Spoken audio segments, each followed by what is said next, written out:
Hello and welcome back. Let's quickly look into the question for this video. So what we have to do is we have to write the solution to report the customer's ID from the customer table. So this is the customer table and this is the product table. So what we have to do is we have to write a solution to report the customer's ID from the customer table that bought all the products in the product table. So what it simply means is that we have to find the customers who have bought all the products which are there in the product table. So if you see one has bought 5 as well as 6. Yeah, so that will be included in our result. In case of 2 only bought 6, so definitely we are not going to include 2 in our result. Also, if you see 3 has bought both the products that we have in the product table, that is 5 and 6. So we are going to include 3 also in our result. So I hope I'm clear with the question. Let's quickly look into the solution of this question.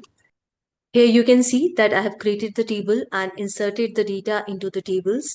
I'll provide you the code in the description of the video. So here you can see that I have queried the customer table. Now the first thing that I'm going to do is I'm going to simply group by customer ID.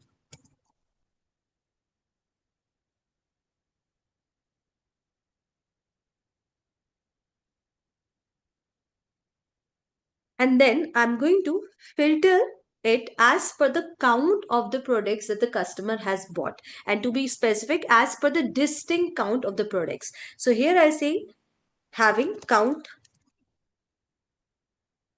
distinct product key equals to, and now I'm going to write a subquery, and in this subquery I'm going to fetch the distinct count of the products that we have in the product table. So select count, again the same thing because the column names are same in both the tables, and here I'll say from product. Okay, let me quickly run this. Perfect. So we have got the results. So I hope we are clear with the solution. So what I've done is I'm counting the distinct products for each customer after grouping by the customers with customer ID. And then I'm comparing it with that of the distinct product key number that we have, the count that we have in the product table. So that's all for this video. I hope it was clear. Thank you so much for watching. Meet you in the next one.